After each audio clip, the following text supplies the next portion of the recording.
The following is a special video presentation of the Hennepin County Library.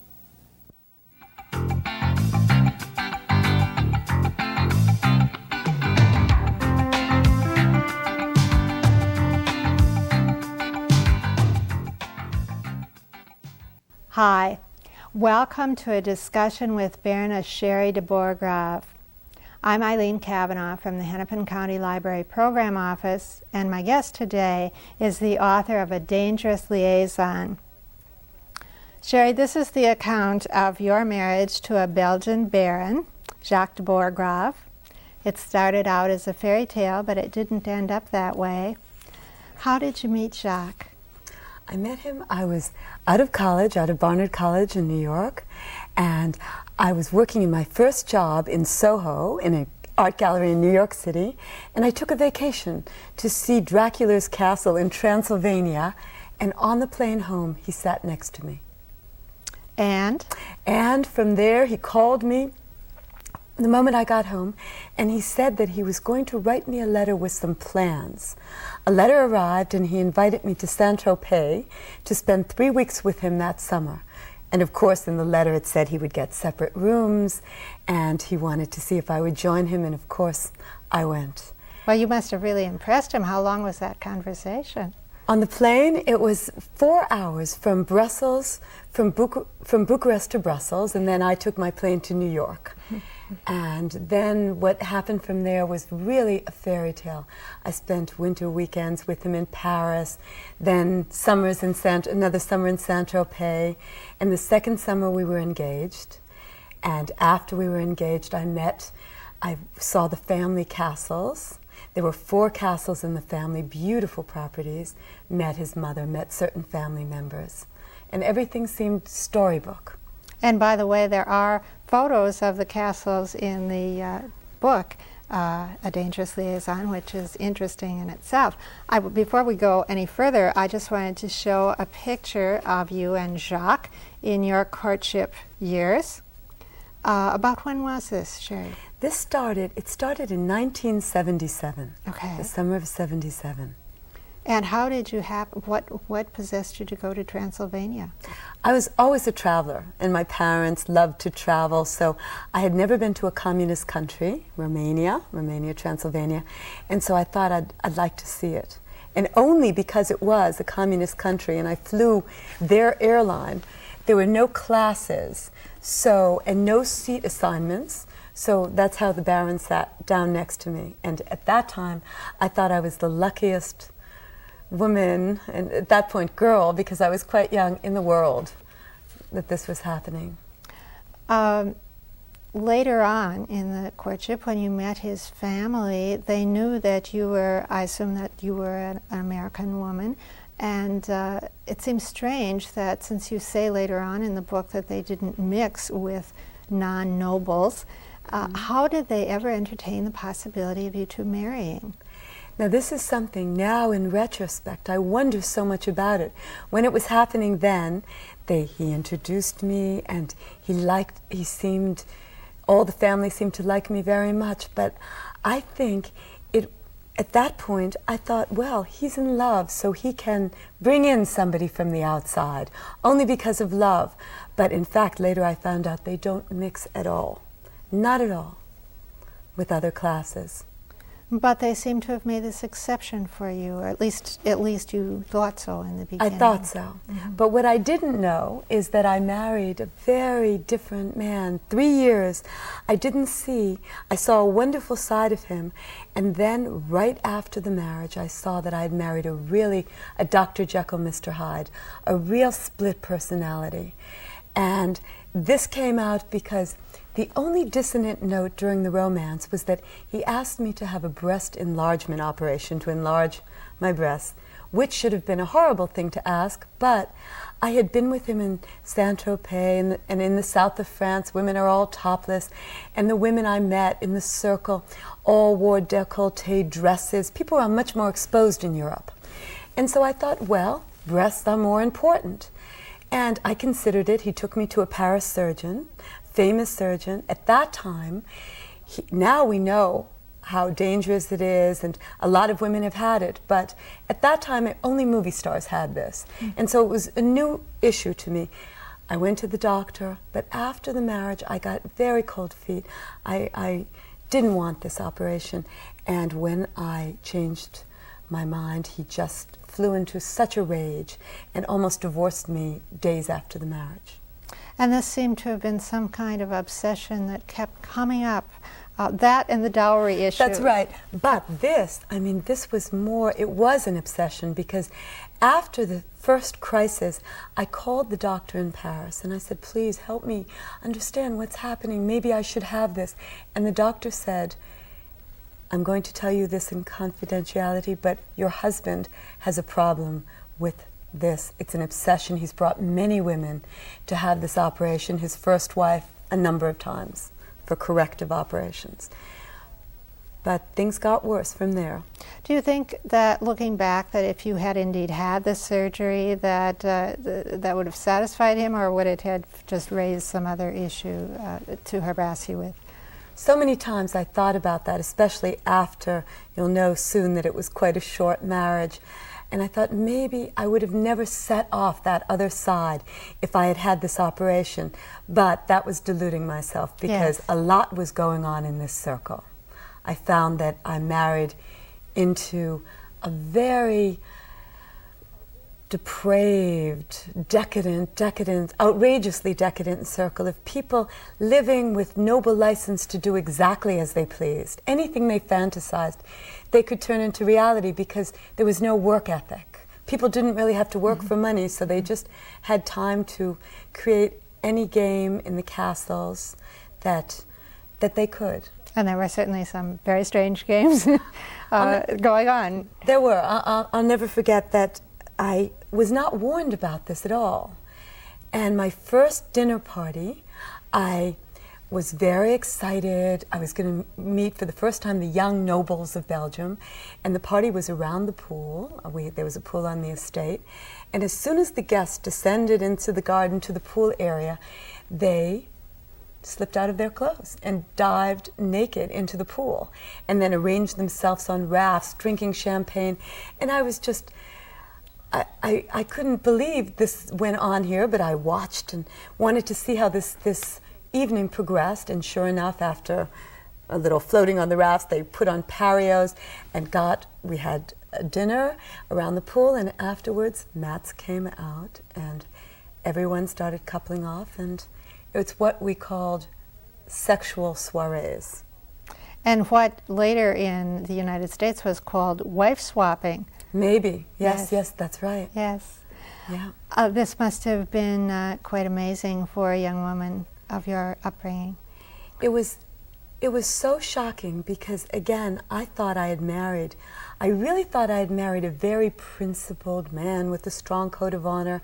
And in fact, he had told me that he divorced his first wife, he was married, because he had caught her being unfaithful with a lover. So I thought, oh. And this was told, I think he wanted me to see the pleasures of his circle slowly. That's what he said. In fact, he had put you in a real bind, because he was putting you in situations where you needed to compromise yourself that he could have used against you had you gone along with it. Exactly. In the instance in which he wanted you to initiate his son into sexual activity, which could have been perhaps grounds for divorce later on if he had chosen to do so. It was putting you in terrible positions, terrible ethical positions. Terrible things. Terrible legal positions. Issues that you don't think you'd ever have to deal with in your life. Yes. But if it wasn't for the fact, I mean, the games that went on here, and his other self that would never forgive me for not having that breast operation, he choreographed these frightening games. And this is something that, again, goes on. We're finding more and more that it goes on in the British noble and royal families with Princess Diana, Fergie, and Charles. But now we see that it's very much in these upper circles. They play these games. One night maybe I should backtrack onto a terrible story. His sister was Isabel. Isabel was, who I'm still in touch with today, was just, when I met her, this beautiful, seethingly sensual character who could have existed in the 18th century courts in her upswept hairdo and centered chignon. And she was just fascinating, but very amoral, having affairs with her uncle, with her sister's husband. She seemed to just like to create intrigue and be involved in everyone's life. But I liked her because she was one of the warmest people I met amongst the family. And she was a twin. Her brother was a Jesuit monk. So and there was another sister who was very much a noble character. She lived in a castle, a beautiful castle in the north of Belgium with her husband, kept up a wonderful, the proper life, being arbitrators to the village people, solving, there's a very old life that a lot of these nobles keep up. Catherine seemed to be a sort of symbol of that old style where the baron took care of the barony, the townspeople. She says that she grew vegetables and provided those to anyone who had need. And as I was reading this book, I wondered if Catherine and Mark, who was the Jesuit monk, were sort of the, quote, good siblings in the family, and whether they offered some psychological balance to Isabel and Jacques, who seemed to be the dark side of the family, if you will, or the people who lived the excesses. True. In a way, I hadn't thought of that, but they were so contrasted. They were living in the old style life. But then again, I found more and more that the other, Jacques and Isabel, were more the case in these circles, at least the people I met, because apparently the grandmother, who I loved, Meme, also lived quite a life with lovers in Morocco, and she apparently at 94, she was still beautiful and had her complete wits about her. She was living with a man 20 years younger, and so she was still keeping up her life. And this man, there's a long story with that man, but maybe we'll have time for that later. But Isabel was somebody who later proved to be the most amoral of them all, because I came back one day I spent my mornings at the university studying French. Yeah, studying French, trying to perfect French. This was all the people, no one spoke English, everyone French, and I spoke French with my husband. And I came back earlier one day full with packages, the butler unpacked the packages, and I heard noises coming from the bedroom. And it was Isabel's voice, and I ran up the stairs, and I swung open the door, and there were Isabel and my husband Jacques just rolling apart. So, of course, I'll go on with the story, but then I'll tell you my reaction. I screamed, and Jacques said, "Come join us, darling." A ménage à trois. A ménage à trois with his sister. And Isabel was obviously very disturbed. Later, I came back. I left, rode around in my car and decided, what do I do? Do I go home? What was I to do? Came back and finally decided I would question him. Now, when I had gone to the family members, to his mother and his brother before, and asked and told them that he had been violent and looked to them for help to understand what he was like, they always told me, never criticize. Never discuss, let a mood pass, never criticize him. And what I did is I tried to follow those rules, but I came back after seeing this, and I said, "Is your sister your mistress?" And he said to me, "Mistress is a big word," but we had a discussion. I was critical, and that unleashed that other horrible personality.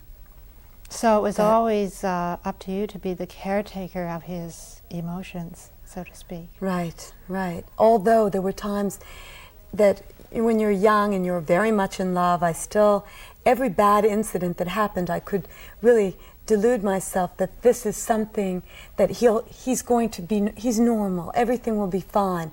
But things got worse and worse. You must have been thinking on two levels about this time. You hope it's normal, you hope it'll work out, but at some level you thought, this is not normal, I know it's not normal, I better get out of here before it's too late. Oh, yes. Right? Oh, of course. And I was in touch with my mother all the time. We're very close mother-daughter.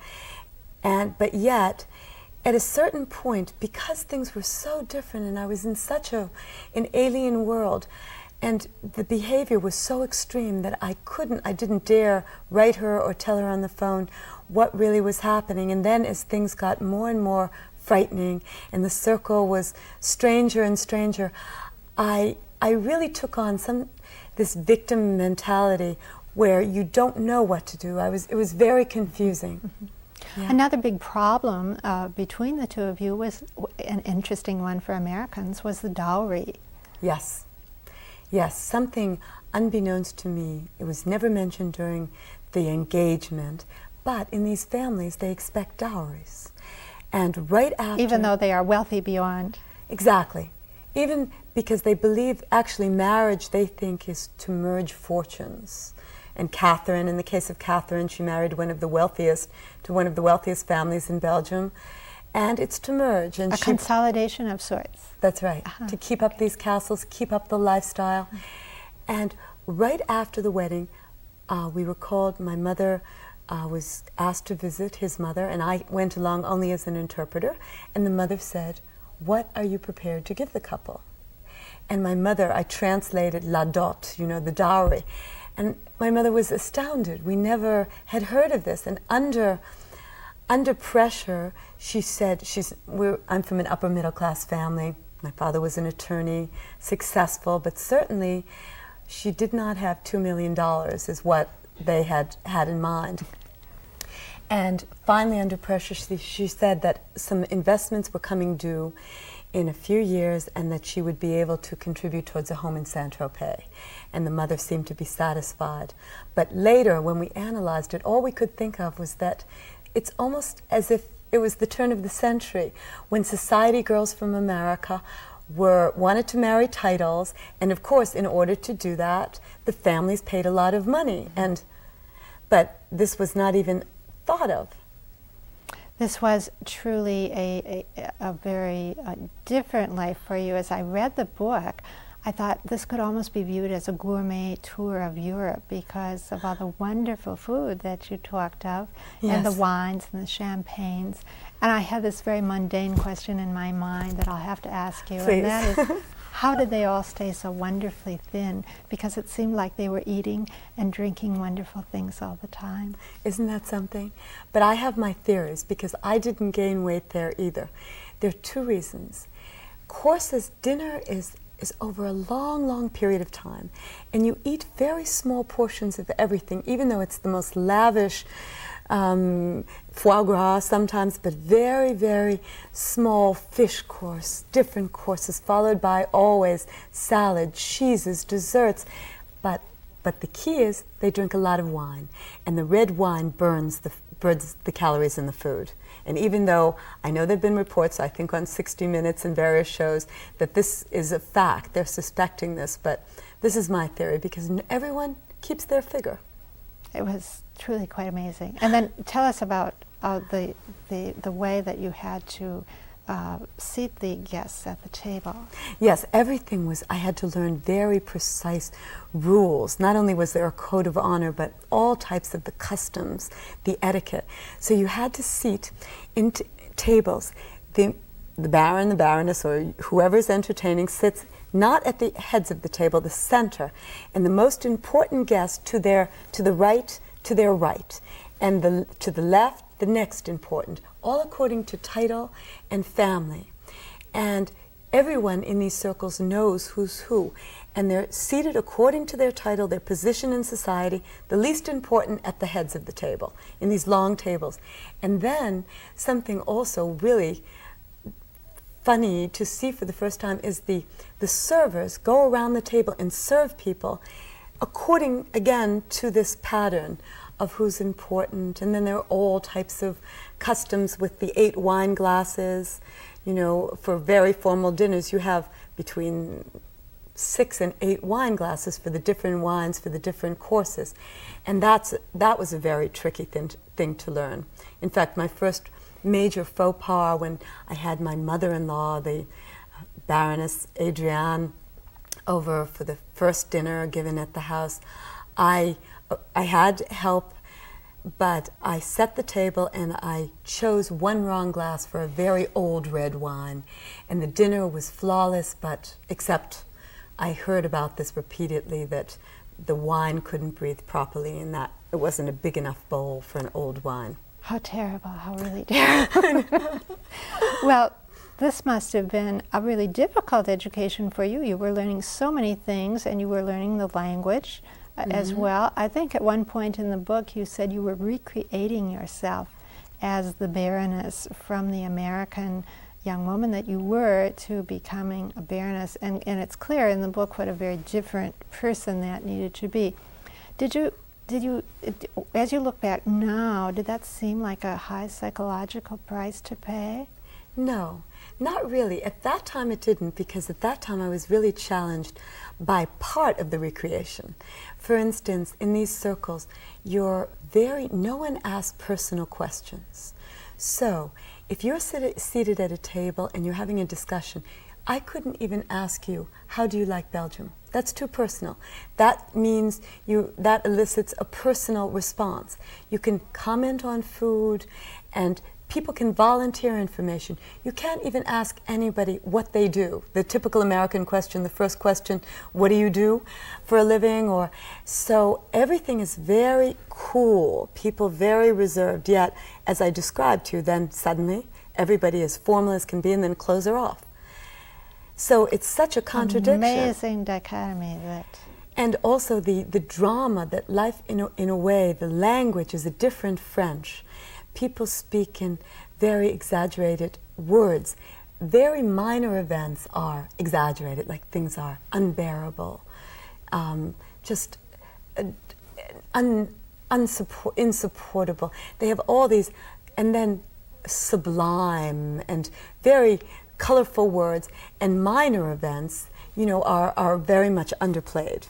But these are, a dinner can be sublime, but something tragic is very unpleasant. So we don't talk about that. No. Fascinating. You mentioned also in the book that the Chinese curse is have an interesting life. You like that? And you did have an interesting life. And as I was reading the book, I thought, do you come away from it with feelings like that it was tragic and it was traumatic and it was terrible, but there was an element of a great experience too? Well, I love life, and life is not always, it's not always happy experiences. You do become a more interesting person when you unfortunately have a lot of suffering and tragedy. But I have to say, the 3 years of romance were just, again, it was really a situation where I thought I had met this. It was a Cinderella story. Then the circle was so dark. I saw the dark side to what the aristocracy is really like, and what people who live only for pleasure, what they're like. And it wasn't a very educated circle, more a circle that really lived for food, wines, and their travels, visits to the different villas, and not necessarily, their values were very far from what American values are. But let's say, should I tell you some more about the aftermath, and then you'll see why maybe the interesting life is, if I had this to do over again, unfortunately, never, never, never. At one point, the relationship was getting very, very frightening, and every time he went back and forth into this other switch personality, this other mode, he would turn photographs of me around in their frames. That was almost a sign, as if my image was not there. And I would visit his mother's house, and the photographs were turned in their frames. It was like a leitmotif in my tragic opera. And one time... And it was also as if she must have been consorting in some way with this. Yes, well, I think he was very frightening to everyone around. He had them under their control because his mother went along with this. But of course she blamed me a little too for not bringing a dowry, and she blamed me for breaking the code of honor by not having that breast operation. And being critical. And being critical. Unforgivable. Exactly. But then ideas got so completely out of anything imaginable. He suspected that his first wife was teaching their teenage son how to perform sexually. She had threatened to do this when they were little boys, and he suspected, again, I don't know if this is fact, but this was in his either in his delusions, and he decided in this very strange triangle that if I taught the older son, who was 16 at the time, that we would have him under our power, and he demanded I do that, initiate his teenage son. At which point I said no, definitively. And when I did, it set off this frightening mood. He couldn't believe I wouldn't do this, and this is the evening I left. There was such a out of control situation. He dragged me out into the garden. He tied me to a tree, raped me. I escaped in the middle of the night to the burning of all my clothes. And never came back. Went to his sister Isabel's, of all people, who then told me how violent he had been through the years. Then the whole situation got pieced together that I was really living with a dangerous man. And you kept, through all of this, a journal. yes. Was this the basis for your Yes, very wonderful much book? so. Oh, thank you. It's a tragedy to live through, but I think the book brings it out. I wrote at the end of the 4 years, 3 years of romance, and it was less than a year of marriage. I had 800 pages. Because that was during when everything was happening. That was the real catharsis. I was writing, and I based the book. I had really, so the quotes, it's really nonfiction. The quotes are what they said that day. And Is there a problem with that legally? Because there are some people who you've talked about in the book who are still living. Well, the Dutton lawyers, the publisher's lawyers, went over the book with me for 2 months. And in fact, what happened after I left, there was a long, long legal case, the aftermath of this. So I left in the early 80s, but the divorce went on for 7 years and was never finished. And in '89, the Baron committed suicide. With a hunting rifle, he shot himself. And it didn't surprise me because he had that violence in him. But to give you an idea of the skewed thinking of this circle, his sister, later when she told me about the suicide, told me that she was proud of her brother. He died like a nobleman, a perfect shot through the temples. He could even have an open coffin wake. And this totally skewed. What a sense of values. Yeah. And there is so much more that we haven't talked about, but I invite the viewers to read it in this very exciting and can't put it down book called A Dangerous Liaison. Thank you for being with us today. Thank you, Sheri. It's been fun to have you. Pleasure being here. Thank you.